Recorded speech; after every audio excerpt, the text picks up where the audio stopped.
Hari Om.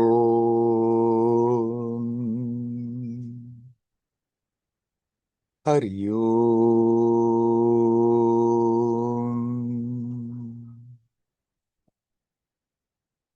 Hari Om.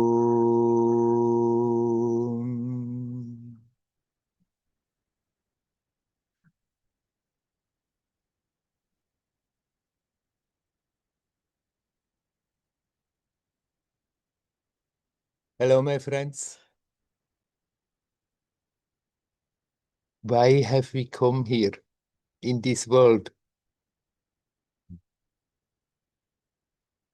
Somehow, everybody is pulled here. At least an aspect of what we are is being pulled into this world. What for?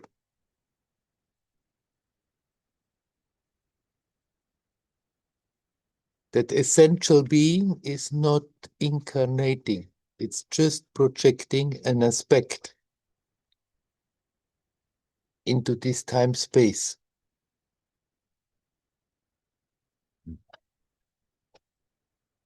Sometimes certain things want to be experienced.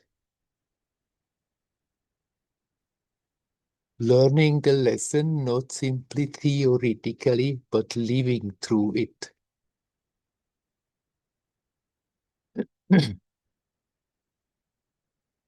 Our being, our true being, may decide that we're projecting into this time-space, learning certain things, even if after that projection, taking up its own personality, thinking, being independent, questions the destiny, questions what is happening, questions why is it like this? What mistake have I done? We are not here as punishment. We are not here to suffer for past sins, but our being may decide that sometimes it's very helpful to go through certain hard experiences to profoundly, not simply theoretically or ideologically, but to learn lessons while living them, going through hardship, going through difficulties. But ultimately, the point is everyone has the possibility to turn the attention back to the source and become self-aware. And then this stops to be such a hard reality. Things may still go on, experiences will still be there, but if one is aware that after all this is a temporary appearance, that the essence cannot be hurt, cannot be damaged, then it takes a totally different place.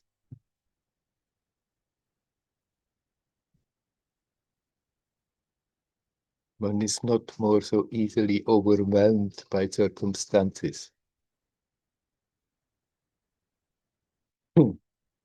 Now, Marie has asked me, she has recently read, there is a test whether we are sincere about our spirituality, about our spiritual journey. Just think of 3 things that are most important in our life. And if we are honest, then maybe everything else may come up, not necessarily self-realization.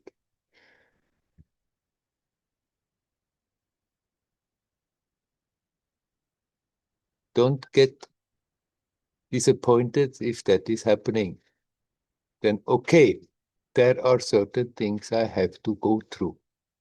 But in spite of that, it is totally, it makes totally sense that we are not going through it blindly. But even if we have things that we want to materialize, that we want to achieve, that at the same time we keep up that self-introspection, that self-inquiry, that awareness of what's going on and becoming more and more aware in the present instead of traveling through past and future stories, living in the now.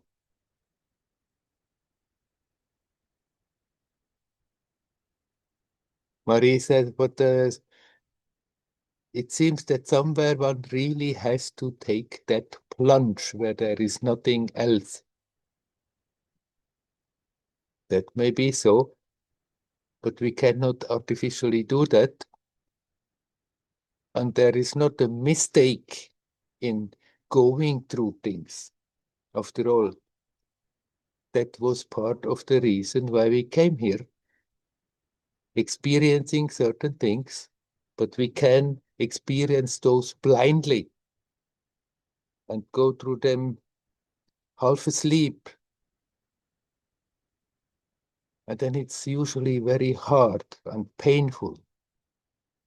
And the lessons that we should learn, it's a slow process, or we can learn to be awake, alert. And then it becomes more and more playful and more powerful. Then it becomes more and more what it is meant to be. Okay, we come, we project, we have experiences, we're getting richer through the experience, essentially remaining the same, but the experience of that essential reality keeps on unfolding. But it can be a playful, joyous journey if you are alert, if you are aware.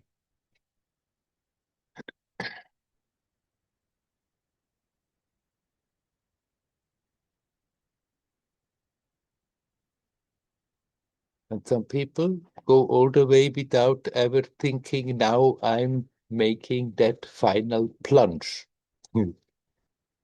But more and more that longing will come. More and more the answers will be to what is important in the life. I want that full self-realization or God realization, realization of the truth.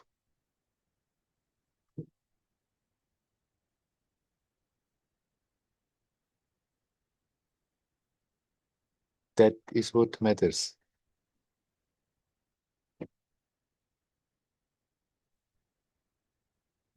We can, in the story, in the chain of events, we can give our energy into it. We can put our intent into it to turn something in that is negative in some beautiful, creative, constructive surroundings. There's absolutely nothing wrong, but it's still the main important thing that we remember. This is temporary, a temporary appearance. We come, we are there for sometimes, we go. What matters is to be aware of that which is essentially there all the time, prior to this story, during this story, after this story. Mm.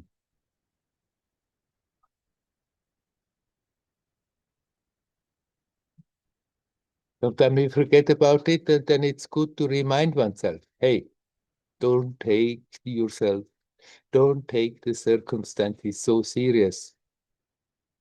If there is something that is really pressing, that there is an urge, a longing to fulfill something, we can give that intent in the current, then we will have to go for those stories and experience the sweet and the bitter fruits that belong to it, and all the other things that come along with it that we didn't really want. But all along, we can still remember this is just a story. We can playfully go through it. not taking ourselves as a person serious, not taking the whole story serious, being aware, I am that self, I am that divinity. And prior to all of this, his personality is just a temporary appearance, a role that we play. But that which we are touching, when we say I, that most familiar sense of presence, that is that touch of what we really are. And the I am this, I am that, the I am feeling in it is just borrowed from that.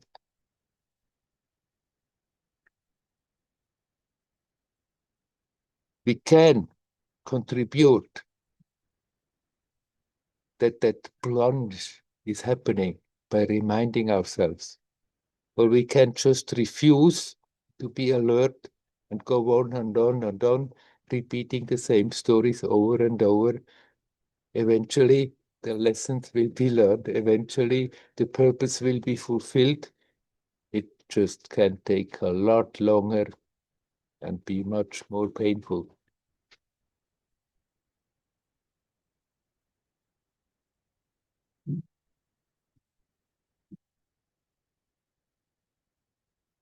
What is the important thing in life? I want full self-realization. And the second one, I want full self-realization. And the third one, I want full self-realization. Or you can call it whatever you want. The self is real, but the conscious experience seems to be separate, disconnected from it. We can open up to that, we can open up to that longing, come home, to be whole, or we can willfully push it away, hold on to our petty little self-importance as a person and go on through the life slowly, painfully learning. It need not be like this. But even if we are honestly asking what is important in my life and there come other answers, then let them come. Let the stories come. Let us go through them, but at the same time, remind ourselves, okay, it's a story. I'm going to live through it, but at the same time, I'm not really a subject of that story. I'm not really an object of that story. I am that which makes the story possible. I'm prior to that. And then connect with that again and again and again, even if we are going through what we have to go through. Marie mentioned also Nisargadatta, who was never really an ascetic. It's not the external thing that counts, but for him it was clear once he had met his guru, once he had understood, then it became very clear for him, I want to verify that by my own direct experience. He kept on living in the family. He kept on trading his business, but whatever he did, he remembered his guru's words. Sometimes just remembering his guru, remembering the face of the guru, but most of the time following his instruction, just stay with that sense, I am. And so everything became spiritual practice. And he was determined, for him there was no question, this is what counts. And then externally, that didn't disturb him by that he was playing his role as a family father, as a husband, earning the money to feed the family, but always being absorbed. I am.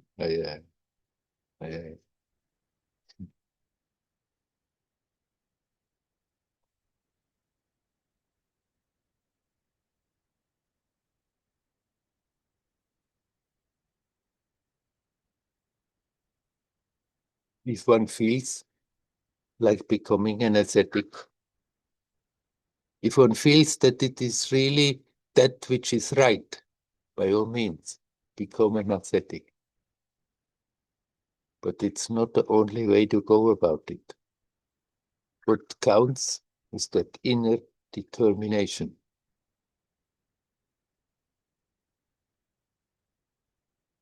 When I, as a young sadhak, visited Nisargadatta, he also told to me, if you want to get that, you must want it. Really want it.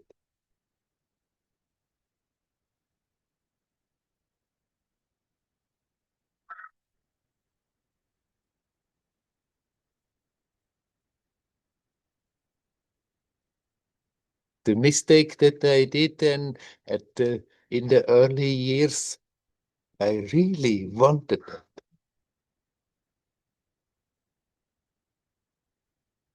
But instead of just opening the heart, increasing that longing, I couldn't shed that I, Werner person story, that I, Werner, want that.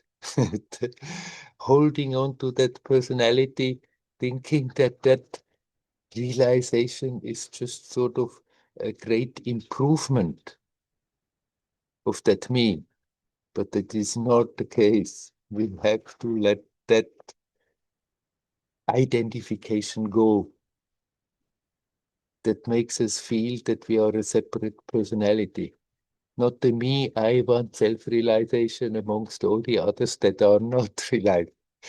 There is no such thing like an enlightened person. Although there are many persons who play enlightened, there is no such thing as an enlightened person.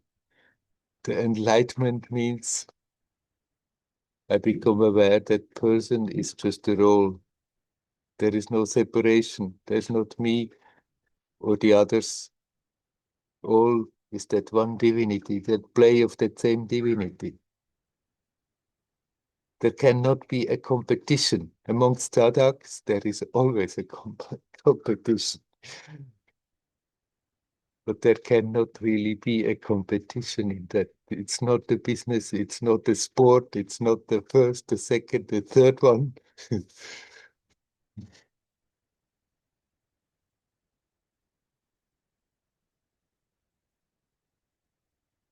Really wanting that means that we open the heart to that which is. And the more that is the case, the more the journey is after that just taking its invariable course, like a stone that has been thrown in a lake. It just sinks and sinks and sinks until it hits the ground.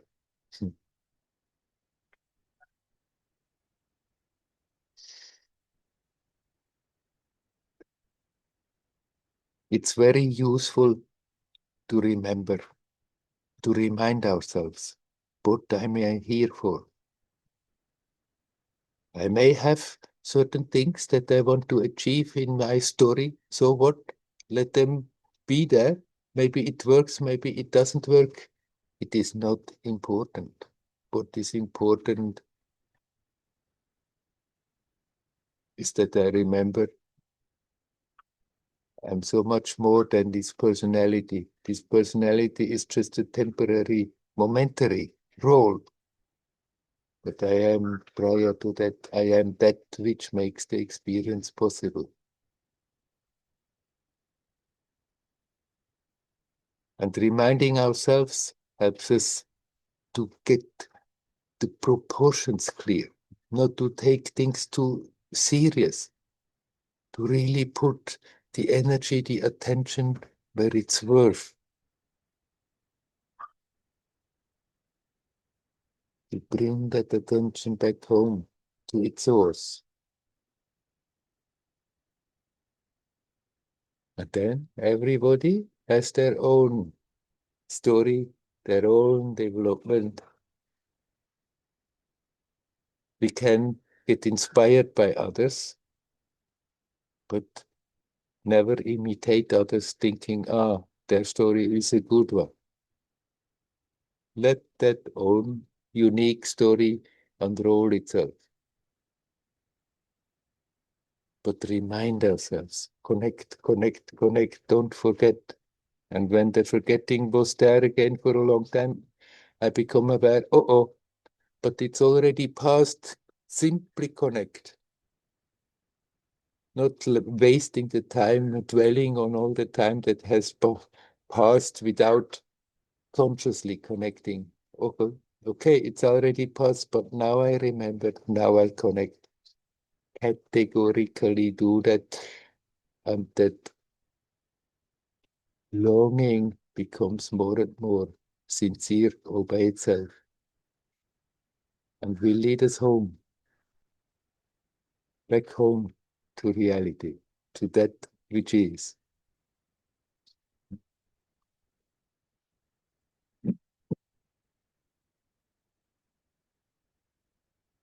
Now, Victor has asked me a whole bunch of questions. Uh, Basically, what about meditation? How to meditate? And then he asked a bunch of questions about my story, how I did and what I did and why I did like this. And I don't want to get into my stories. It's already out there uh, on the net, the story of my story.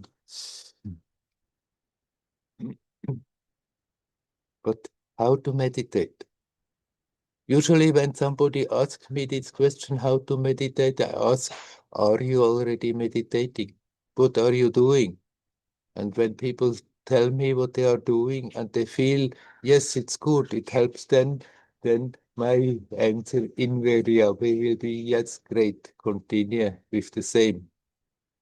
Because it doesn't matter how we are meditating, whether we are doing it with a technique, with a tradition or not. What matters is that sincerity, how we connecting with that essence. And if a meditation helps us, that then that meditation is the good meditation.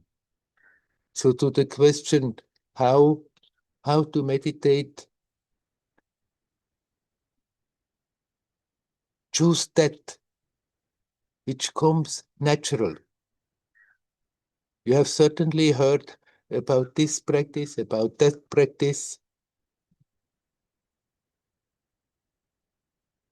If there is a resonance, you feel attracted, then you can very well pick that up. And if you have already some other practice, you may combine them. You may find your own practice by combining different practices, but you don't have to go out and look for complicated techniques. Basically, stay simple with it and then simply go on and on and on and on. That is how it works. It's not that going on and on and on and on is slowly, finally creating that reality we are looking for. That reality is here now. It need not be reached. It need not be created. It need not somehow be magically put into existence. Find a way that helps you to really connect here now. When you're sitting quietly, but then also when you are walking about, when you are with people, It can be that when you are sitting, you are doing something very simple. And then when you are active, that you are picking up an additional helper that makes it easier to redirect the attention again and again, because the tendency is that we are getting totally absorbed in what we are perceiving in the scenario where we are and forget about connecting. But if you connect, then you are meditating also when you are active.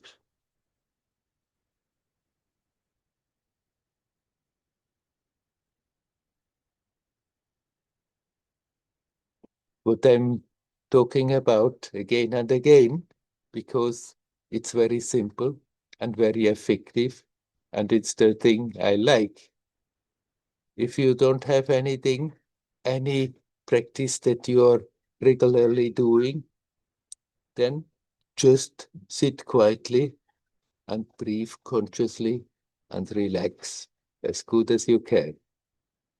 Just stay with that consciousness of the breath and relax. Not be all tense about it and stay fixed on that physical level. Just use that simple fact that the air flows in and out of the body, that brings you right to the present, to the living present, not to a theoretical present, but that which is experienced right now. And then relax. And in that relaxation, your attention goes deeper and deeper and comes back home to the essence.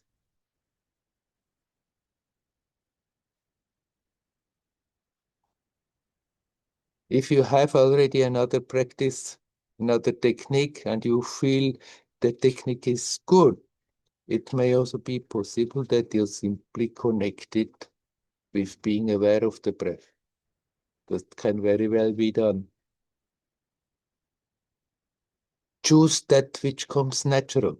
For some people, what I just said is very natural. And for other people, it is not. They feel, that is, looks for me so boring being with the breath. I've heard these kind of arguments. This is so dry and boring, and it's really not for me. Then there are other ways to go about it. With a mantra, with devotion, with the philosophy, with self-inquiry.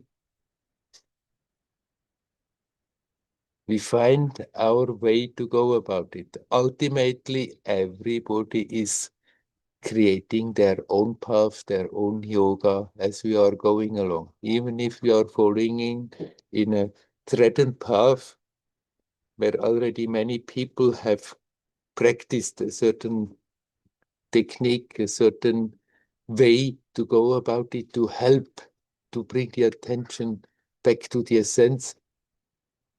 Even if in a current of a existing path like this, one still has to find one's own step-by-step way, which is unique, and that is good that it is so. There's nothing wrong with it.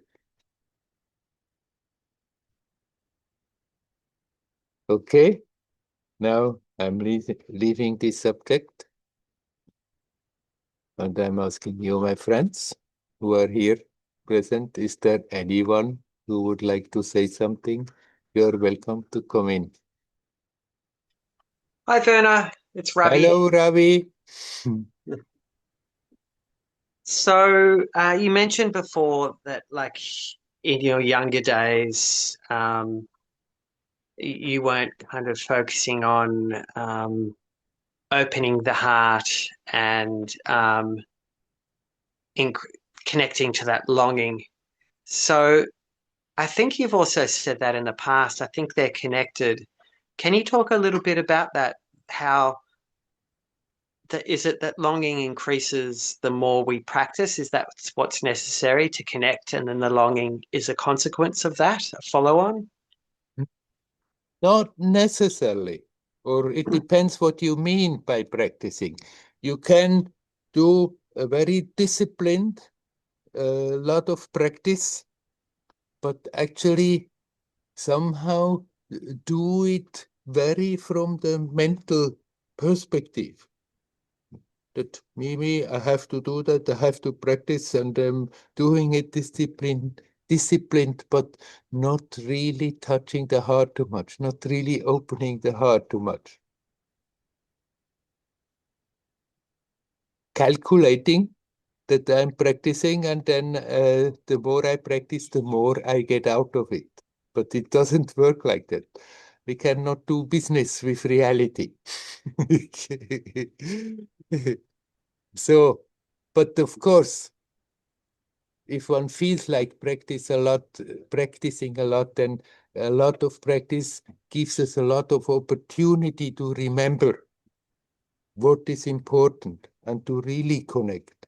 And then the, the, the bulk of the practice helps if that aspect is included. Okay, I'm practicing not somehow to earn earn my wages called enlightenment, but to help, to remember, to connect on and again and again. The mind has always the tendency out of old habits to go off even while practicing.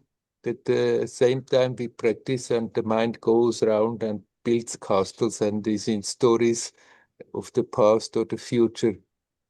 But if you practice, then you have more the opportunity to be reminded, hey, look what I'm doing again.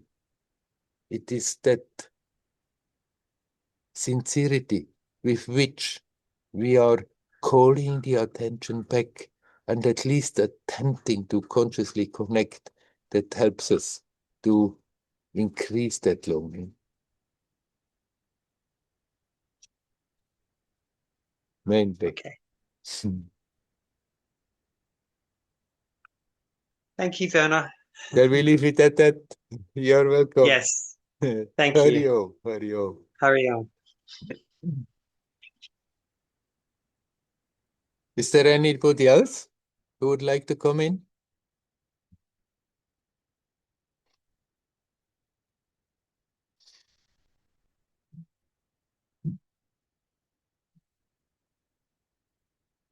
Hello, Hello. Andreas. Hey. Hi. Um, how can you get out of this like calculating mind for practice that you just described? I'm doing this to get this out of it because like basically I feel that I remind in my self-centeredness even when I make like decisions to practice. Yes, the tendency, of course, is very much there, but if we know it, we can be alert. And when we see it, we can detach from it. Or we cannot even think about it that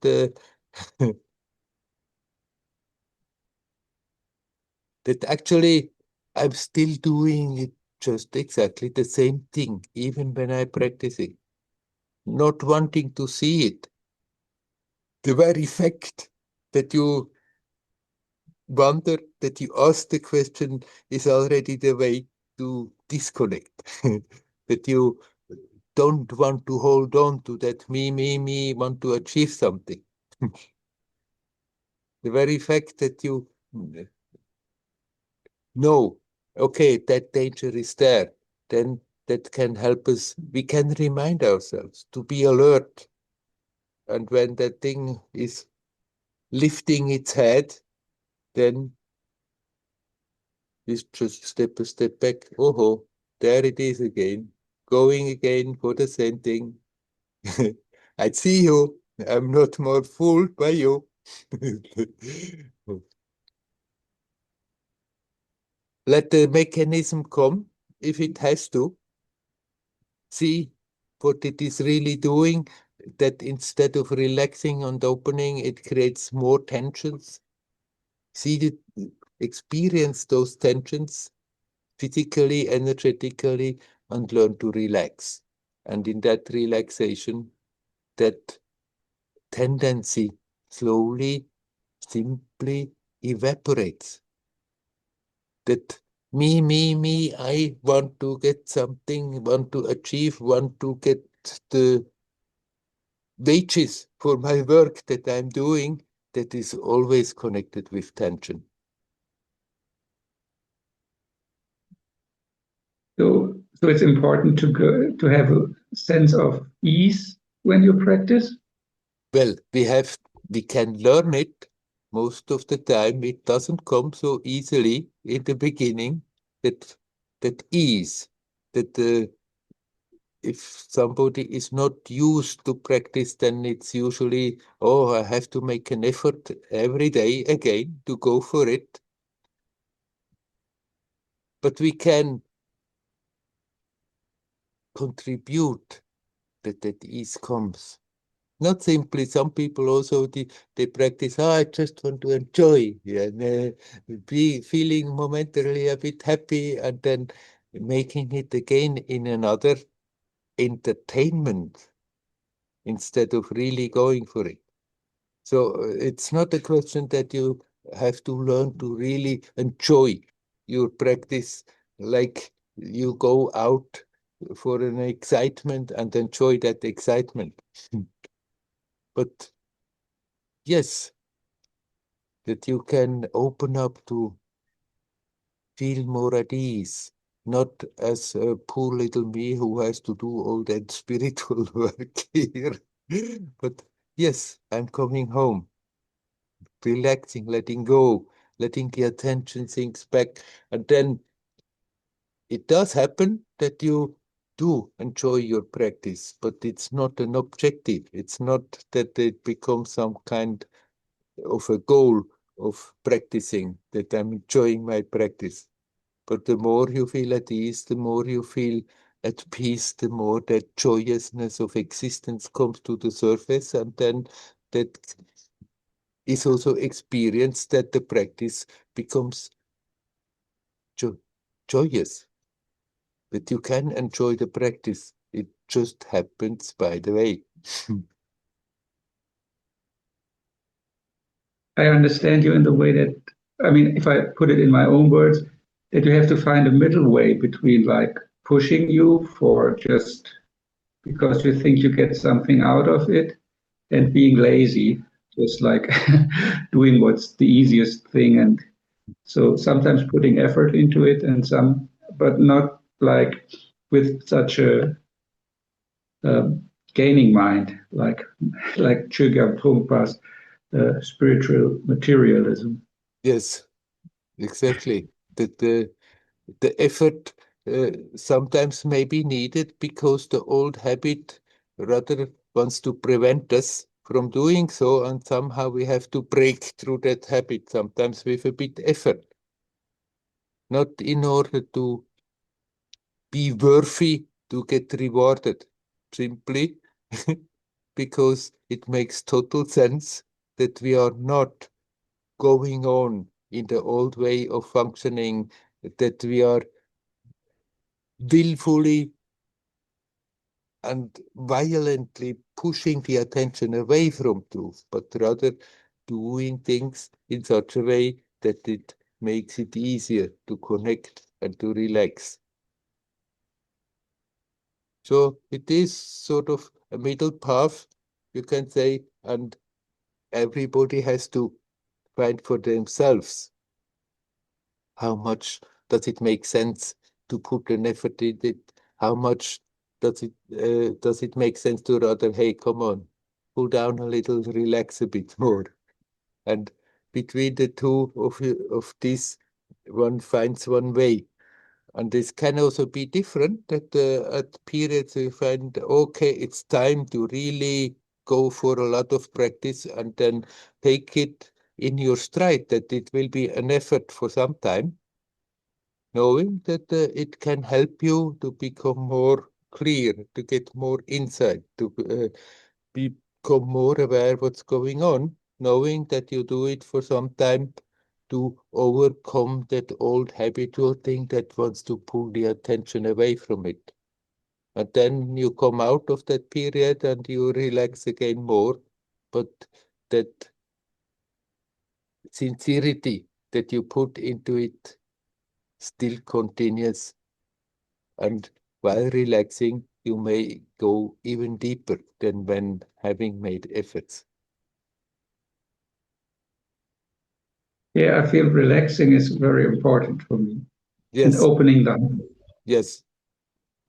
Relaxing doesn't mean to be lazy. Relaxing simply means to relax. Relaxing simply means to consciously look where there are tensions and let go as good as we can. And we can be very diligent with that.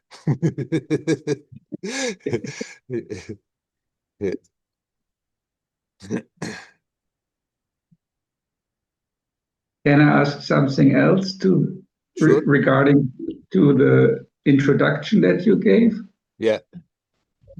Like when you said like this, I don't know how to call it, transcendental being chooses to make certain experiences. Mhm. You, can you clarify it? I mean, it doesn't mean that like this being chooses to suffer in a certain way, right? That the being chooses to get cancer or something like that. It chooses more to to come into this world and experience this world, or is it? Would you say that it's really choosing to get cancer or something like that?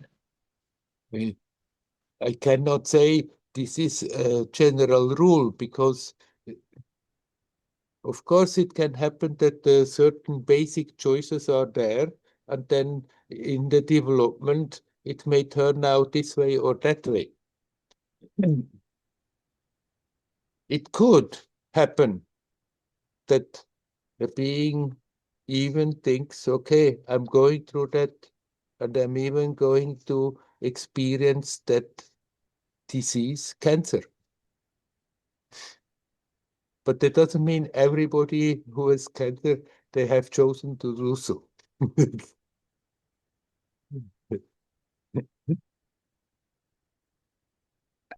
I mean, this is the field of karma, right? Right. But karma, it depends what we mean with karma.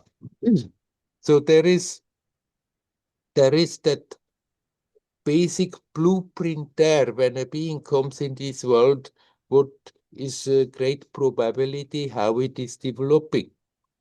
And if somebody goes rather half asleep through that lifetime, then this story will simply unfold as it was predicted.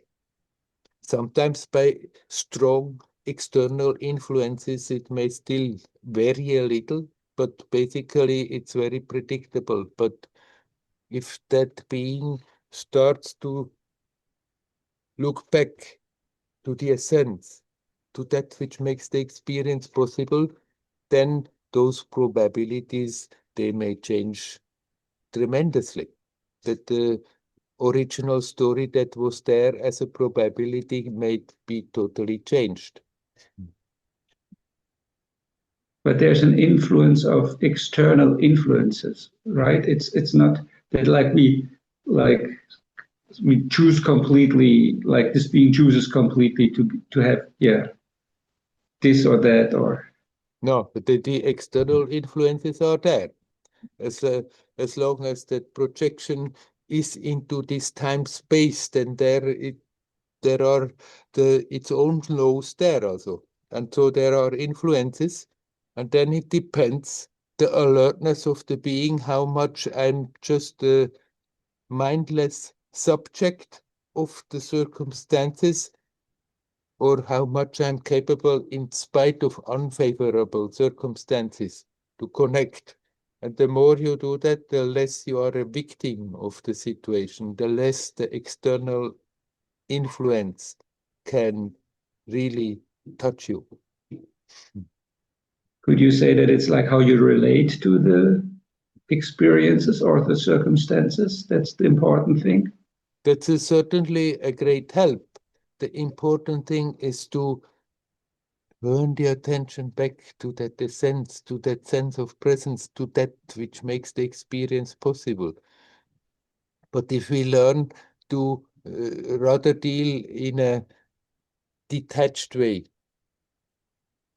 in a gentle way with the circumstances, then it's easier to do so than if we have the habit of violently reacting all the time to everything, or feel, or then feel totally to shoot all the time the victim of the situation, and the poor little me, and sink into depression and self-pity.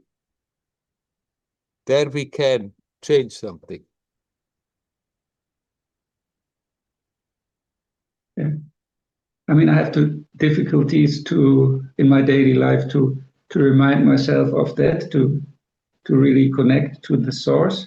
But as a psychologist, a lot of times it seems not a not a possible strategy to like remind my clients to do that, because it's a completely alien concept to them. Right. So You may not be able to remind them because they are not open to it, to hear it. But at the same time, you can continue reminding yourself when you work with them. yeah. And the more you do so, the more you connect, the more powerful your presence will be there, and the more helpful your presence will be there. Yes.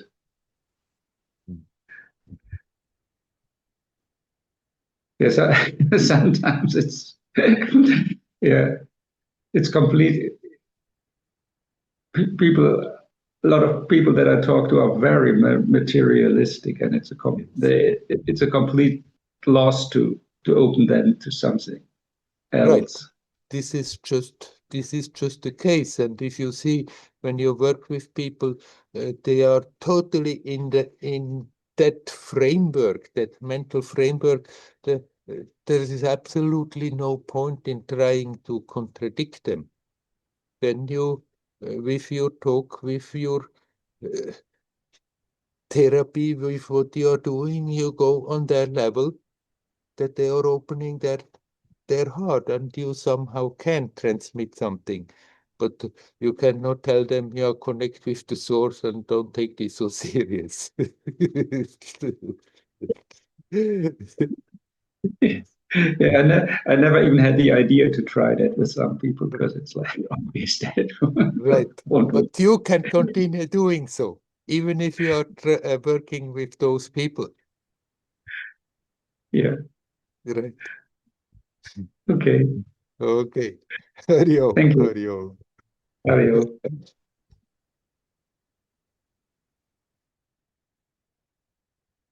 there anybody else who would like to come in?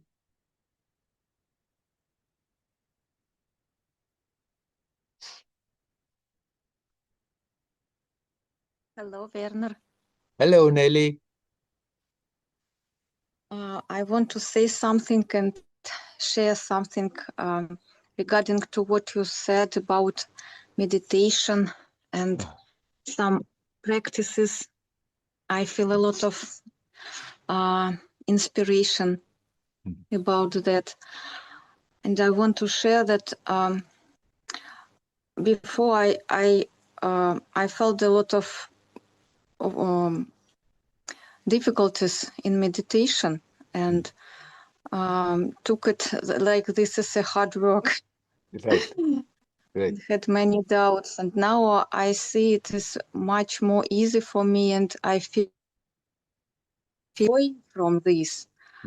It seems to me that I found my way, that my way is a devotion way, and when I meditate, I try to give everything to God, and it helps me to relax, to let go everything, and to open my fingers like I want to keep something, to like I I tied something, yes, and I try to relax, to let it go, to open my hands and release my muscles. And it seems to me that my spasm and my body become weaker and weaker. And it really, really gives me a lot of gratitude and joy. It goes little by little. I really feel it and feel more trust in myself and calmness. So yes, it's a great present for me that I feel that something going on in right way. At least as I feel it like now. Yeah. Nice. Great.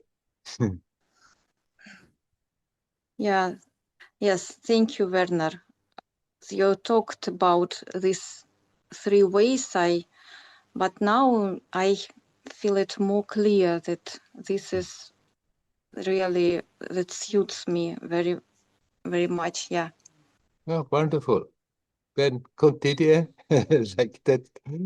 And sometimes when difficulties are there, and there are always difficulties coming outside, then it may, for a short time again, be a bit more tight, a bit more difficult, but then you remember, but actually, basically, I know where it's going along.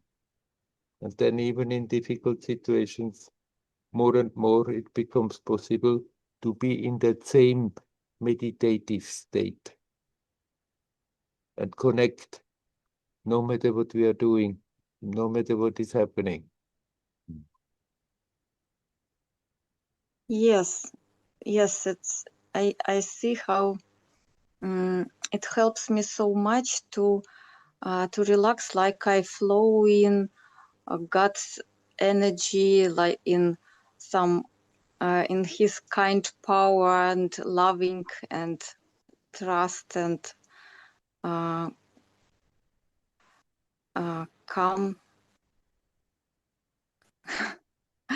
calmness. Yes, and Yeah, His yeah. calmness and something very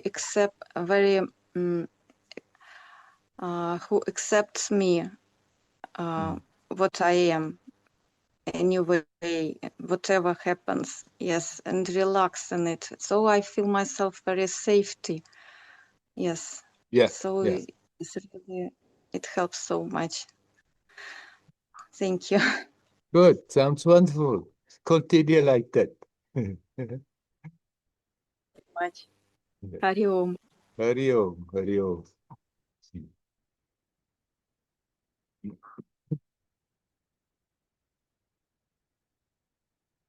Would anybody else like to say something?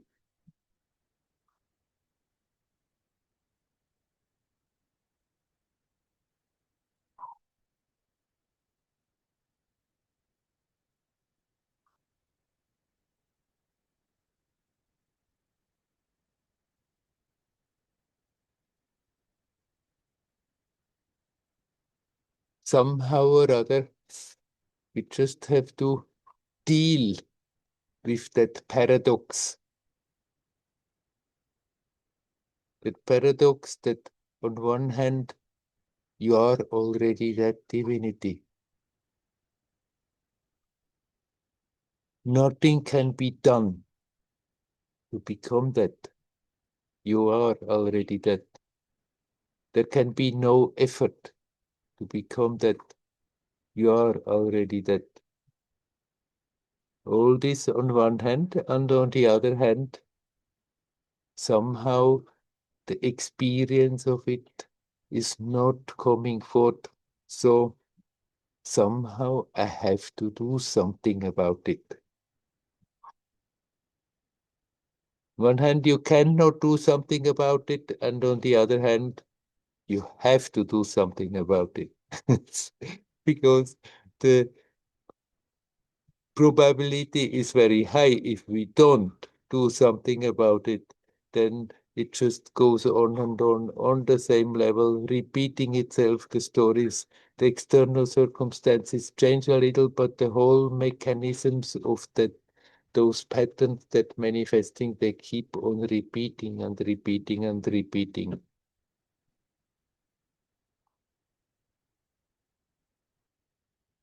We just have to really become clear, and then it stops to be a paradox.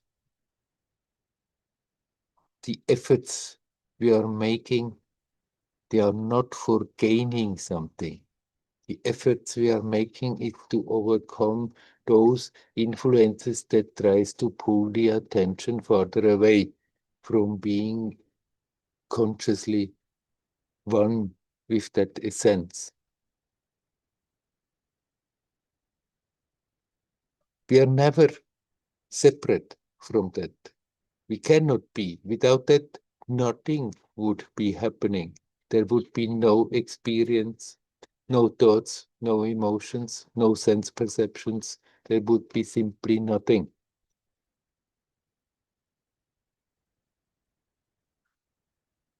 And yet, the habit has produced such a funny situation that we feel we are separate, that we are not that we are a little personality and suffer from a lot of things that are happening. And then to learn to bring those two apparent, totally contradictory things together, that is something that we cannot simply do mentally and think, I understand, and that's it. We can understand theories, we can talk about it, we can make our own theories, but at the same time, as long as it is intellectual, that's a good starting point, but then we have to let go and go with the experience. And the more we are really sincerely observing, the less it is a paradox, because the more we become aware there is that something totally solid that is ever present. We overlook it most of the time, but it is not absent. It cannot be.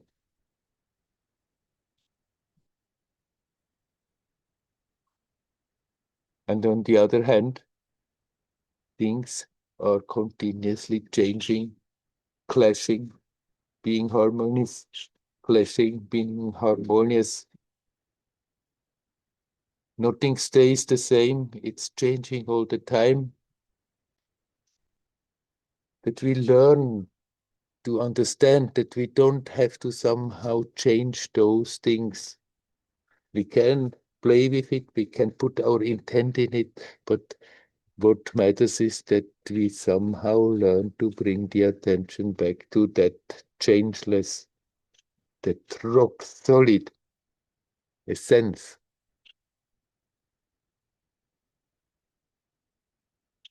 There's nothing to gain, nothing to achieve, and yet we have to somehow do something about it, because otherwise it's most likely that we keep on missing it.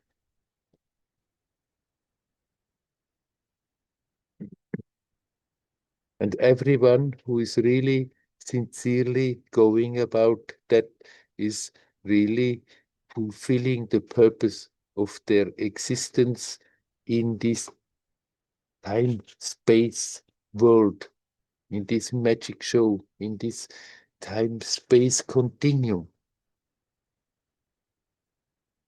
It's not as real as it appears, but if we learn to make use of the circumstances to remind ourselves to connect and not to get lost on that level, then we are fulfilling the purpose of why we are here.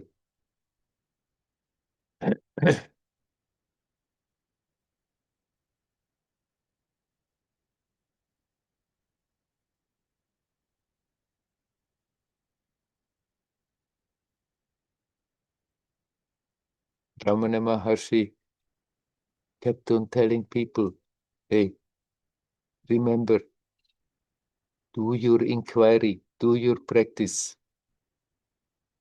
You are already dead. He declare to everybody there is nothing to gain, there's nothing to reach. There's no effort that can be made. And now many people quote that aspect of his teaching, forgetting that at the same time, in the same breath, he kept on telling people, but you have to somehow find a way to connect, to make your mind strong. He used to use that expression, to make your mind strong. And a strong mind doesn't mean somebody who is capable to think a lot, but somebody who is capable to think less and less and really consciously just be there, not think about being there, not think about getting somewhere, not think about realizing something, but just be here, there, consciously conscious, consciously alive.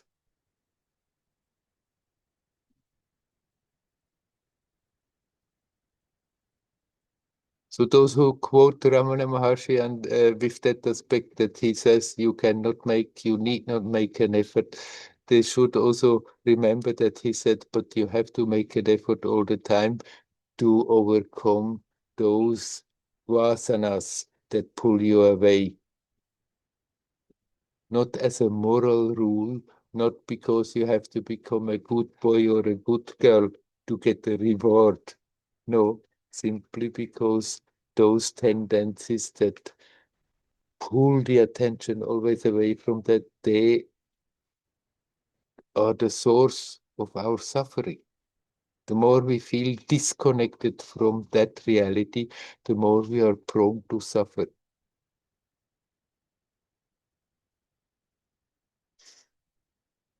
It may take its time. We may have to do it again and again, but each time, it's not that we have to grind our teeth and work and slowly, eventually, after a long, long time, we can relax. But every time we sincerely turn the attention back and connect and let go, every time we sincerely attempt, even if we are not totally succeeding, but every time we do so, there is already at that moment like a certain weight is falling from our shoulders, and we can breathe, and we can feel light and go ahead. The reward is immediately there.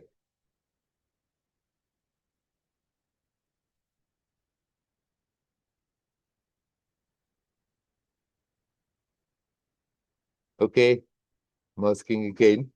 Is there anyone who would like to come in? You're welcome to do so.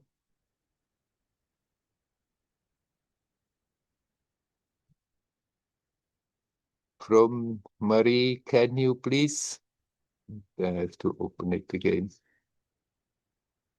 Can you please talk about 1880 approach to help to detach from the habitual patterns? Yes, there seems to be the two approaches, the 1880 and the one that accepts everything. They are not really so different as it seems.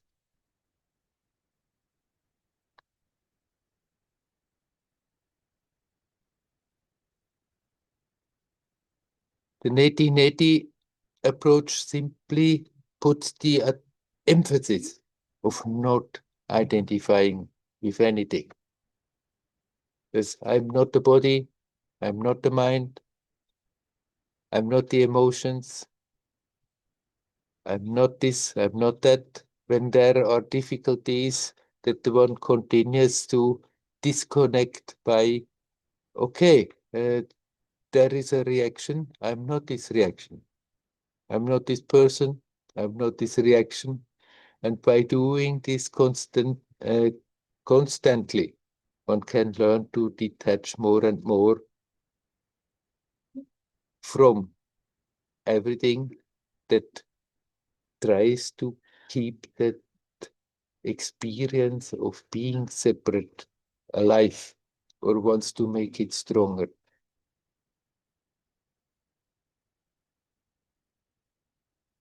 To accept everything as a manifestation, as a play of that divinity, then the 1880 becomes rather the ET.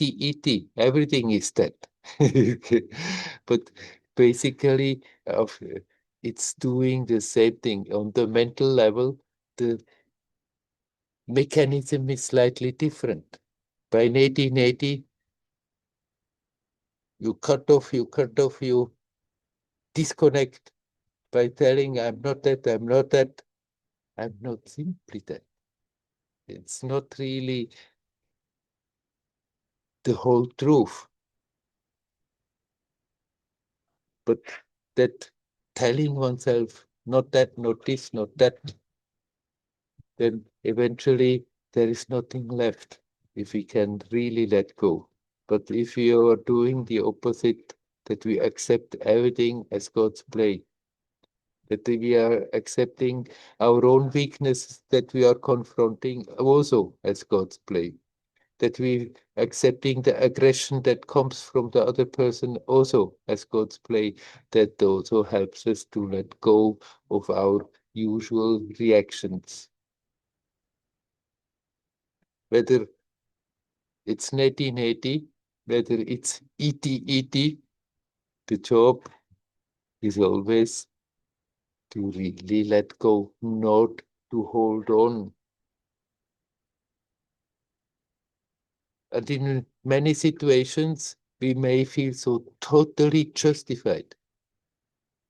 Something very bad happens, and I feel very, very down and pissed and angry. And then when the thought comes, but you can detach from that, then the thought comes also from the other side. But I'm really, I have the right, I have the full right to feel like this. After all, the situation is terrible. No wonder that I'm feeling so terrible. And we can't justify and not understand. It has nothing to do whether we are right or wrong, whether it's justified to feel negative or not. If we want to be free, we have to face it and learn to let go. And many times we are facing situations where there comes unjustly negativity towards us or aggression. And then everything in our personality feels like I have the full right to tell them, to make them clear they are not right. They're wrong about me. And then God getting totally still, attached to the situation, or we can think it doesn't matter. It's 1980. It's not reality. It doesn't matter. In that relativity, whoever thinks what about you, it doesn't change one iota of what you really are and what your experience really is. But if we let ourselves be pushed heavy by the influences, what people think, what people do, whether they treat us just or whether they treat us unjust, if we take that very serious, then that attachment is there and is difficult to let go. And so you can do either way. You can 1980, 1980 them away. It's not this is not the truth. This is illusory. It's not that they are telling the truth about me. This whole thing, what I'm experiencing, I'm not that, I'm not that, I'm not that 1980. Or you can just say, okay, I can accept it's also part of the God. of God's play, the divine play, and need not get upset with it one way or the other. But the job finally is still somehow or other we have to let go the reactions. That doesn't mean we have to let people push you on the ground all the time. Sometimes you may have to defend yourself, but we can defend ourselves without taking it very serious, playful.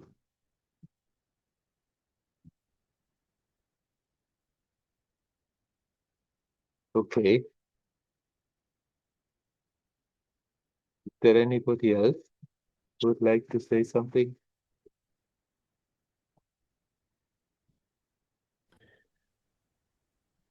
Hello, Mark. Hi, Werner. See you. So you're talking about these two things. I hadn't heard this concept before. Neti neti and eti eti. Iti, iti. Yeah. But I think I'm just reflecting on the idea of confrontation sometimes Yeah. compared to meditation. Yeah. When we take that responsibility and say, okay, it's in us, and nevertheless, sometimes there's an opportunity to confront a difficult person, a difficult situation, someone who hasn't treated us well, and we can use our follow maybe a shyness or a fear to confront, to actually avoid what might be a strengthening experience, to confront and to feel awareness in the confrontation, because we know in the end that person's just a manifestation. They're in my head right now. They're not really here, but I'm mad at them, or I'm upset with something that happened years ago. But yeah, maybe you can say something about the confrontation with that if you weren't treated well in a situation, and that opportunity comes to maybe remind that person that that's how, those are the feelings there, because there's also that kind of, well, shit, why do I still have those feelings? I'm hanging on, all those things, but they're there in that confrontation. And so I think it's an exciting and difficult moment to have the courage sometimes to confront and see what happens in those situations. Even when the responsibility, it might make it more clear in that sense that it's my responsibility, that other person has either moved on, or they're still the same, or it's didn't change anything, or maybe it moved something because I could hold my own, or didn't feel the same.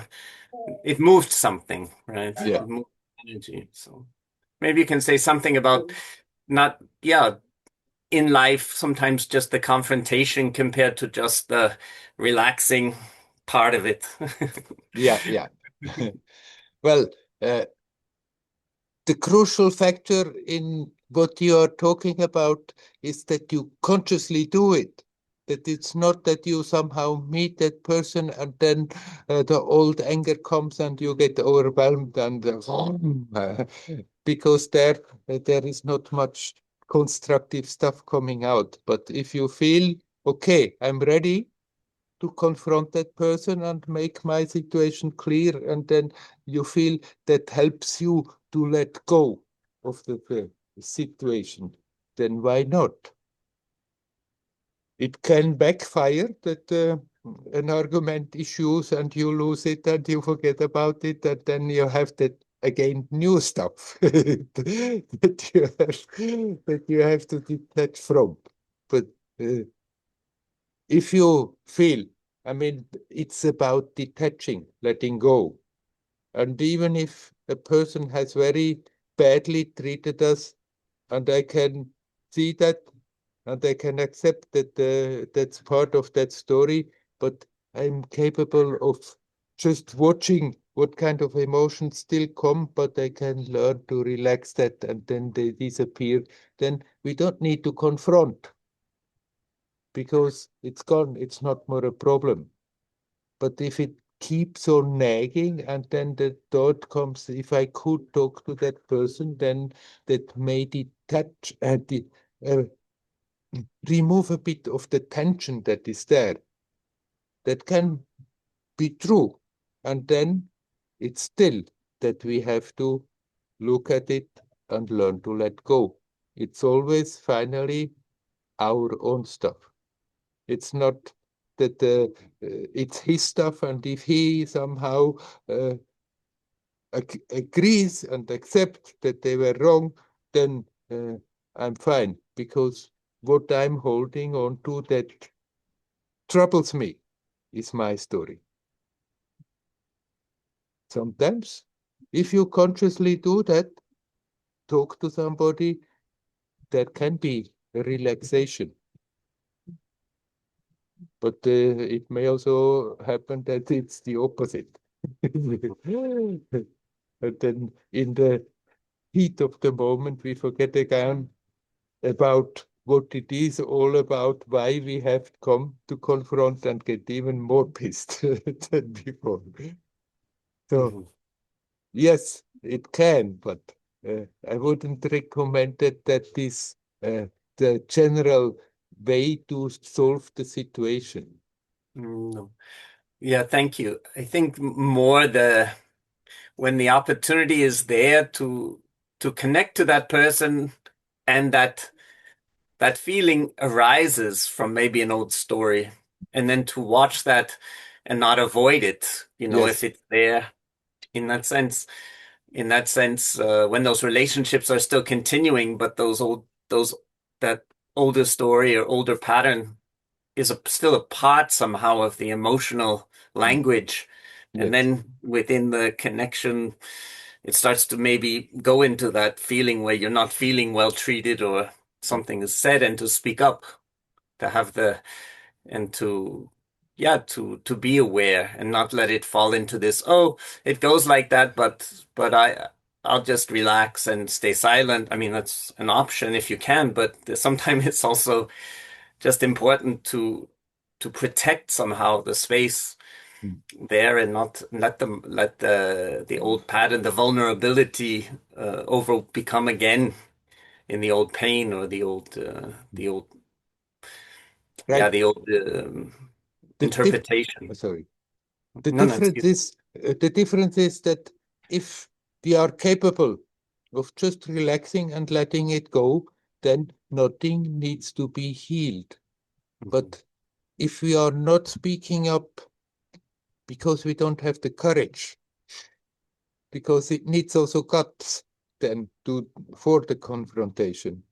But then after that, we are not letting go. We are not relaxing, but we keep it, and it keeps on nagging. Then it would be better to go for the confrontation. Yeah. We're getting too excited, like, I won, I was right, I got him. Yeah. Yes, Also, right.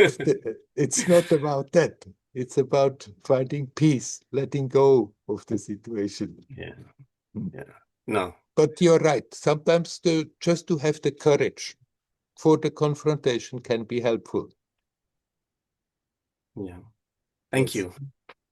It's helpful. You're welcome. Hari Om. Hari Om.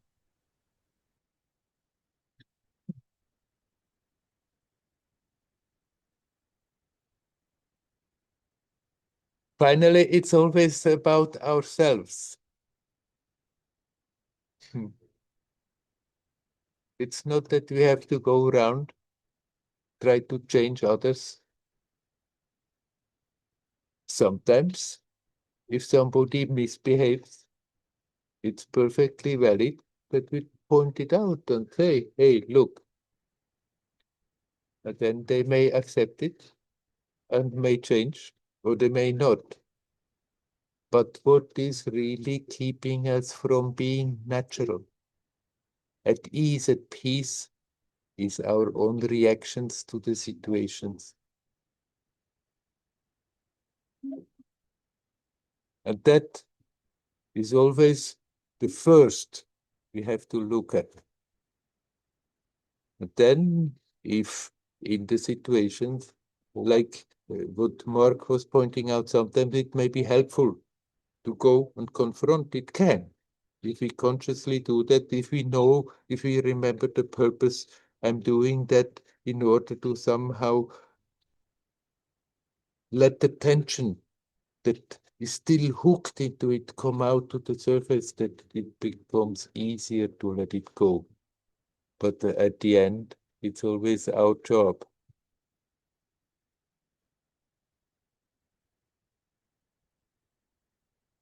We can go on and on and on, tell the others what is wrong with them, hoping that if they adjust, I'm feeling better, which usually doesn't happen.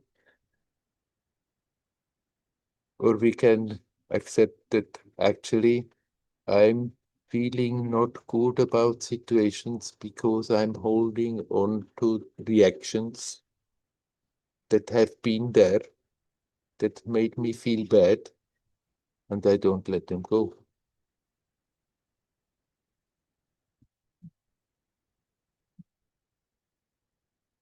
But playfully, we can also do externally what is needed. Go into situations that are not necessarily so pleasant to confront. Have the guts to confront them. But the important part is always have a good look at ourselves. What really is troubling me today is not what happened 2 years ago there. It's not that misbehavior of other persons that is troubling me. What is troubling me today is that I'm still holding on to my reaction, to feel that it's not right, I've been misunderstood, have been wrongly accused. What happened was not right on this relative level. All this may be true. But what is bothering me today is not all those things, but that I'm still holding on to. Instead of just, okay, that was the case, so what? I am what I am. Let it go.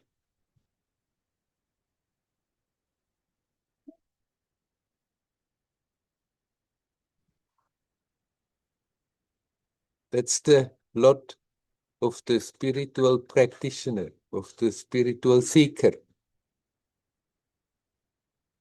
to come more and more to that awareness. If I want to find peace, it comes back to myself, where I have to work, where I have to look at, where I have to let go what prevents us.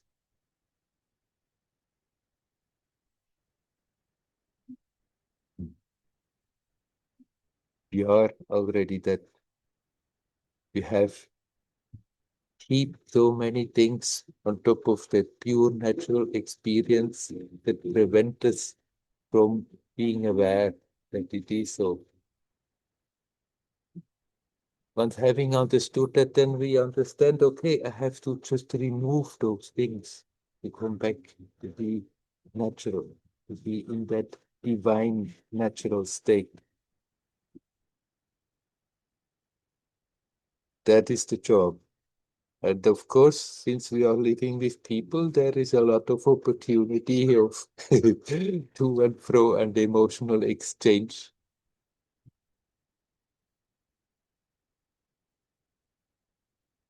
It's still our job to have a good look at ourselves and see what is bothering me.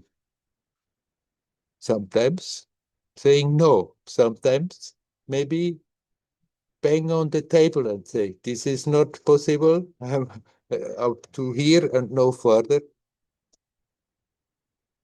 But always aware, I need not hold on to any reactions. They may come momentarily and let them go.